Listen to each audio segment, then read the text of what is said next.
Cal, first of all, a huge congratulations on becoming club captain. Just try and sum up how it feels. Oh, thank you. It's a massive honour. I'm truly grateful for obviously the coaching staff, the team, the club, for giving me an opportunity to be captain. It's something that I'll take with both hands. For me, it's just about being myself. I've got the opportunity now to help lead the team. For me, it's about leading by my actions and getting the team and the club where they want to be. And when Rolls presented it to you earlier this week, that must have been such a special moment for you. What sort of things did he say? Yeah, there's similar things in terms of how I'm going to lead, in terms of my actions and what I do on the field, what I do off the field. Just try and set an example for my teammates and lead from the front in that sense. But also getting the players to understand that the standards that need to be set here, the standards of where we want to get to, what it's going to take to get there. For me, it's just about working hard, about being there together, enjoying each other's company, and making sure that we're performing on the field. And as a Manchester lad who started your junior career here, this must mean that little bit more to yourself. Yeah, a big Salford support when I was younger as well. I was a ball boy here as well, so it's got an emotional attachment to me and my family, which is huge, and just really proud, really honoured to be captain of Salford Red Devils, and I know that the club's looking for higher things, looking to achieve a lot of higher things as well. So I know the fans will be excited for this year, especially after last year's performances. It was really exciting for us, really positive for us, but we just came one step short. So for us, we want to continue playing well, being consistent in what we do. Players that we've brought in will add to that. The players that we've got now obviously made a huge inroad in the last season, so they'll want to go on better this year. And this dressing room is packed with superstars to now become a senior voice amongst them. Does that come with a bit of added pressure, or has that always been a natural thing to you to lead? It's not necessarily been a natural thing for me to lead in terms of the vocal side, or in terms of talking to the players, or making sure that everything's okay basically. But I felt like I've grown into that through my time playing rugby league, and I think mainly my kind of leadership way is my actions, and I'll bring something up when is needed, not just for the sake of it. And for the team, I just want to get the best out of my teammates, get the best out of myself. And for me as a leader, you have to do that. You have to push your players, you have to push your teammates to be the best that they can be, and I have to set the example in terms of that. And we've also found out that Brodie Croft and Mark Sneed will continue as vice captains for next season. How much will you be leaning on them for their skill and experience and any bits of advice? Yeah, massively. I think they're two kind of really experienced guys that played in the big games. Obviously, Brodie played in Australia with the Melbourne Storm. How better can that get? And obviously, Sneedy, he had a great time playing obviously here early in his career, but had a great stint at Hull and won some trophies there as well. So they're two main players for us that will help control the game for us, direct us where we need to be. So for me, I know when I'm on the field, I know that I got a job to do. At the same time, them two will help in a sense in terms of controlling the game, and any advice for me is just both of them just to be themselves, and I'll be myself, and we'll work together to get the best possible outcome. And going back to yourself, it's personally been an incredible 12 months from recovering from such a long-term injury. How happy are you to be back playing your best rugby? Yeah, I'm enjoying it. I think first of all, I'm truly grateful for the help that I got, especially here at the club, and obviously at home with the family as well. So I've always been grateful for that.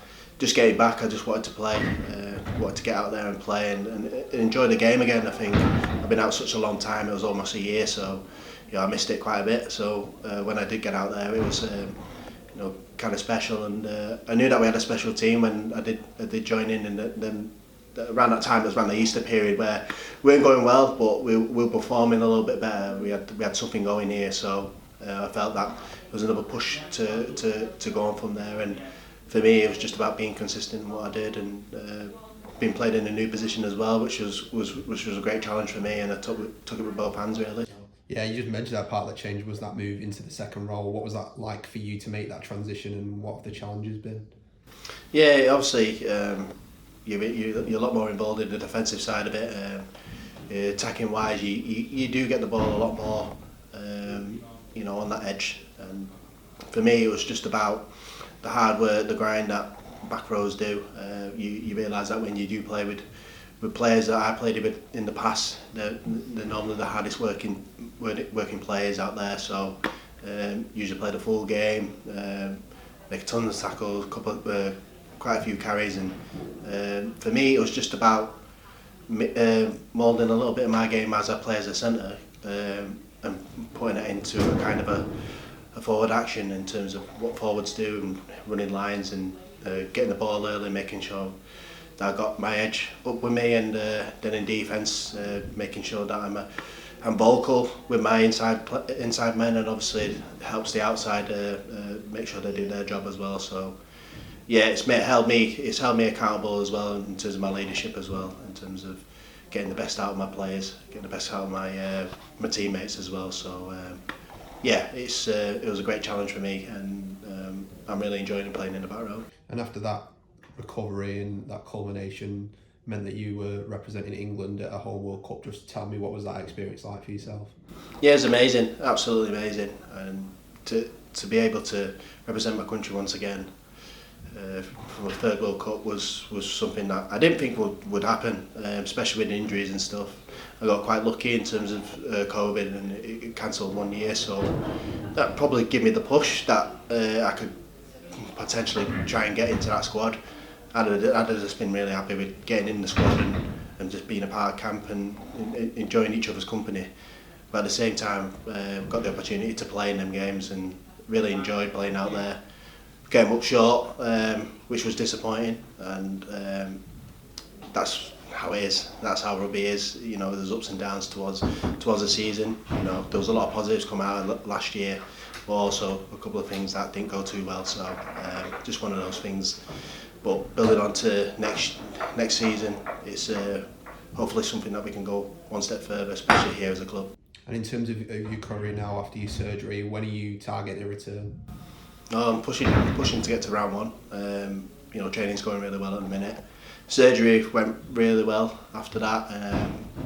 Had it just before I went on holiday before Christmas, so came back in pretty good shape, really, to be honest. And the guys are working me hard, the physios and conditioners are working me hard these next few weeks to get me fit. But hopefully we'll get to full training by the end of January, really, which would be great. Give me a good couple of weeks of getting myself prepared to play. So been doing a lot of contact stuff, been doing a lot of running.